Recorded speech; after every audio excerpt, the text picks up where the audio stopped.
I'll put these two together. They hit on a different angle on the same topic with Lou Bob here. I agree saying this is a free game is short-sighted. Don't we want to play for a natty? There will be a number of undefeated teams, and we need to be one of them. And DeReal MVP follows up with, what are the current goals for USC? Have they changed since the beginning of the season?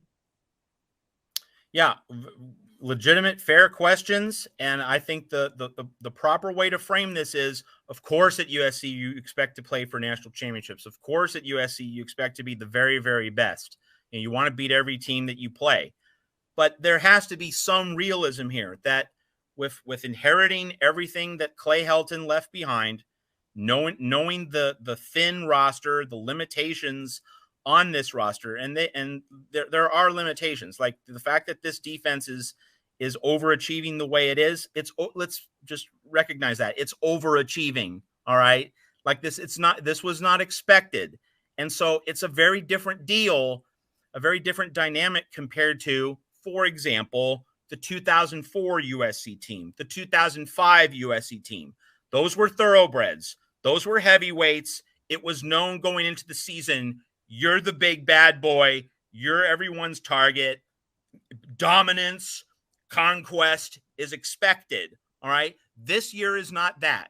Like, we can make that very clear distinction. So obviously you want to be your best. You want to establish the USC standard, but this year is not going to be like the future years when you get more recruits, when you get more depth, when you get, you fix the limitations of this roster and you build the infrastructure of a program, which is going to take time. That's a process that, was not supposed to be completed, can't be completed in 1 year. That is a 2 or 3 year process. So from that standpoint, you're not looking at this from the same vantage point of 2004 under Pete Carroll, 2005.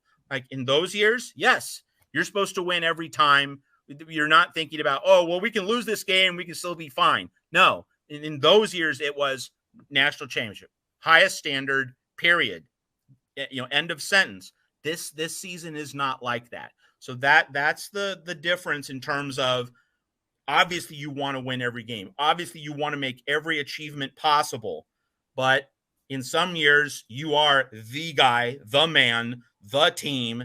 And in other years, you're trying to be your best, but you're cognizant of the limitations. Like, you shouldn't be ignoring the fact that, hey, we have some weaknesses on our roster. There's nothing wrong in admitting that and allowing that to be part of the motivation, the preparation, and setting goals. Like, coaches should be honest in setting goals. Like, if you have a 6-6 caliber team, if everyone knows that you enter the season, hoping to be 6-6 or 7-5, you're not talking about national championships, right? You don't tell any group of young athletes, well, you can be national champions when you're likely a 500 team. All right. That doesn't help anybody. That doesn't solve anything.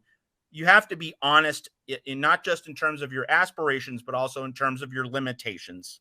So that's a healthy part of all this. So next year in 2024 as well, assuming USC addresses the depth concerns, builds up its weaknesses to the point that they either aren't weaknesses or at least that they're very minor weaknesses, and you have a true heavyweight team, then you get that full attitude of no loss is acceptable ever. But in this situation, this really is a house money situation for USC. And I think what some people are saying, and I get this, and it's important, about the notion that there's never a free game at USC. I understand it. The main point is, this game is not a burden for USC. It's not where the Trojans have to protect or defend or preserve something. Utah is the defending Pac-12 champion. Utah established a marker and a standard, and it's trying to preserve that and prevent the program from eroding, from slipping, not doing a very good job. So this is like a last stand type moment for Utah. Like, if we lose this game from a Utah perspective, the season is a complete failure. It's a disaster. We're not going to be in the Pac-12 title game. We're not going to be in a good bowl game. Nothing. We have nothing to cling to this season. And so USC is not in that space, right? This is not a last stand for USC. It's not a, well, the season's all come down to this, and if we fail, we're in deep trouble. And like that dynamic just isn't there. This is why I go back to what I said, roaring out of the tunnel at the start of this show at the Voice of College Football.